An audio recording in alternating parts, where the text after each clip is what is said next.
Ça, c'est une bien mauvaise nouvelle pour la population ukrainienne fuyant l'Ukraine pour aller en Norvège. Oh, l'autorité norvégienne vient de prendre une décision, oh là là, une décision vraiment très difficile, très difficile.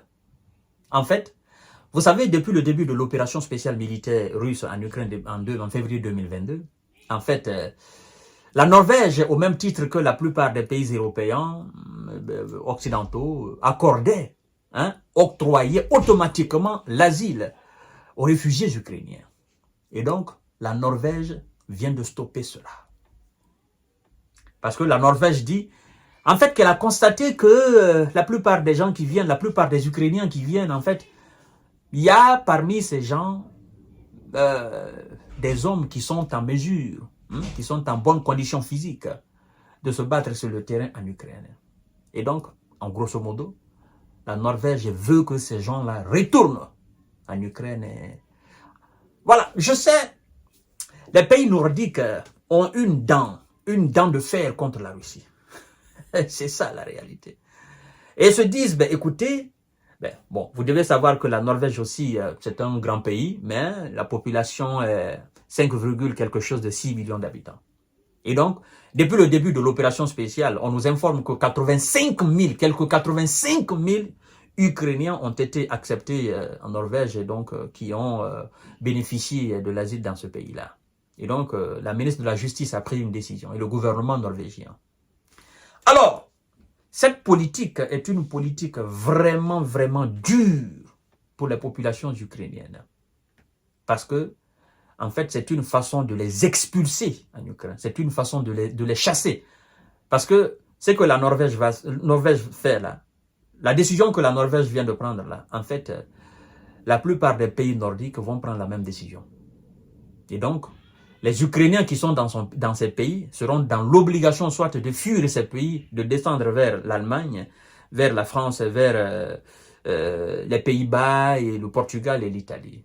Parce que, ce qui est aussi difficile, c'est que si vous n'avez pas les documents de voyage dans ces pays-là, vous serez obligé soit de retourner en Ukraine, ou bien la police norvégienne ou la police de ces pays nordiques vont vous prendre et vont vous ramener effectivement en Ukraine et vous passerez forcément par les centres de rétention en fait. Et donc c'est extrêmement difficile pour les Ukrainiens. Ah oui, ça c'est vraiment un coup dur pour la population ukrainienne dans ce pays-là. Mesdames et messieurs, partagez la vidéo dans tous les groupes possibles. Ça devient très difficile. La Norvège cesse d'accorder l'asile automatique à tous les réfugiés ukrainiens. La Norvège cesse avec effet immédiat d'accorder l'asile automatique à tous les Ukrainiens, a annoncé le gouvernement. Après le déclenchement de l'invasion de l'Ukraine par la Russie en février 2022, les autorités norvégiennes avaient décidé de fournir une protection collective aux réfugiés ukrainiens en leur octroyant automatiquement l'asile. Depuis 2 ans et demi, la Norvège, un pays de 5,6 millions d'habitants, a accueilli quelques 85 000 Ukrainiens, soit, selon Oslo, plus que ses voisins nordiques. Donc la Norvège a accueilli plus de réfugiés ukrainiens que ses voisins nordiques, à savoir la Finlande et Danemark et quelque chose comme ça. Et donc, la Norvège dit ceci: nous ne pouvons pas accueillir une part disproportionnée des personnes déplacées par rapport aux pays comparables, c'est-à-dire les pays voisins, tels que les pays nordiques, a déclaré la ministre norvégienne de la Justice, Emilie Enger-Mehl, au cours d'une conférence de presse. Le gouvernement norvégien a expliqué ce durcissement par l'impact de l'afflux de réfugiés sur le logement, les services de santé et les établissements scolaires dans un certain nombre de communes. Alors, la ministre de la Justice a aussi noté qu'une part croissante des réfugiés ukrainiens étaient des hommes dont beaucoup sont en âge de combattre, alors que l'Ukraine peine à regarnir ses rangs de son armée pour repousser l'offensive russe. Au fil du temps, alors, les autorités norvégiennes avaient déjà durci les conditions d'accueil dans l'espoir de limiter le nombre des arrivées et d'inciter davantage d'Ukrainiens à trouver un travail. Alors, mesdames et messieurs et mesdemoiselles, la situation devient plus que difficile pour les réfugiés ukrainiens.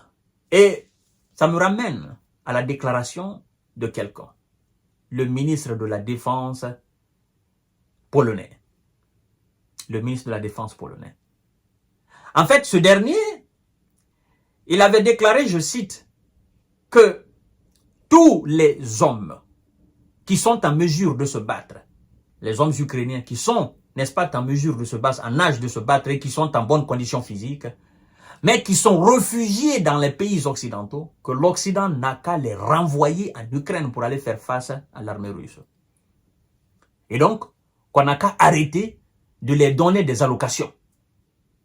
Il dit d'ailleurs que ce droit, qu'il n'y a pas de droit de l'homme pour quelqu'un qui fuit son pays et qui perçoit des allocations dans les pays d'autrui. Et il a dit d'ailleurs que cela va contribuer effectivement à bien booster l'économie des pays de l'Europe occidentale. Et donc, je crois que la Norvège, ce message du ministre de la Défense polonais est tombé dans les oreilles des autorités norvégiennes. Vous voyez? Donc, ça veut dire quoi? Déjà, les Ukrainiens, les réfugiés ukrainiens ne sont plus en sécurité en Pologne parce que la Pologne ne va plus les donner effectivement l'asile. La Pologne va les ramener en Ukraine. Hein. Et donc, la Norvège vient de passer à l'action. Vous comprenez? Donc, ceux qui sont aujourd'hui dans ce pays-là, effectivement, la Norvège va procéder au triage et va prendre les hommes ukrainiens, certainement qui ont déposé une demande d'asile.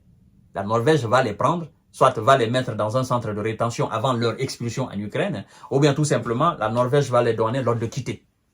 Mais vous allez donner l'ordre de quitter, ils vont aller dans un pays où on les chasse là-bas aussi. Vous voyez, messieurs et mesdames, qu'est-ce qu'on est en train de faire à vos différents concitoyens?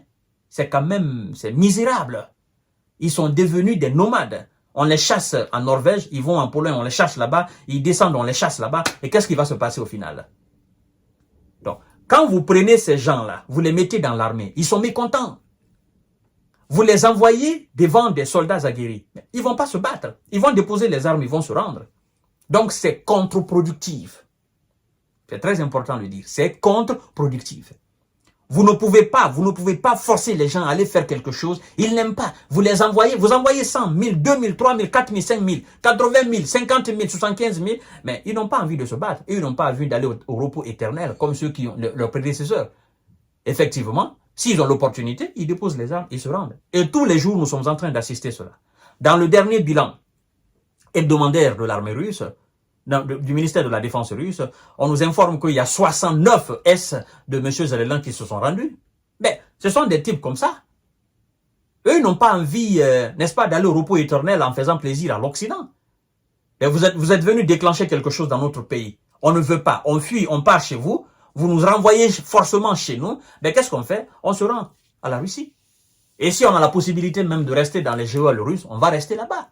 Parce que nous savons très bien que revenir en Ukraine, effectivement, on va nous mettre encore la pression de nous renvoyer encore, n'est-ce pas, au même front-là. Donc, mesdames et messieurs, la situation est devenue désespérée pour les populations ukrainiennes.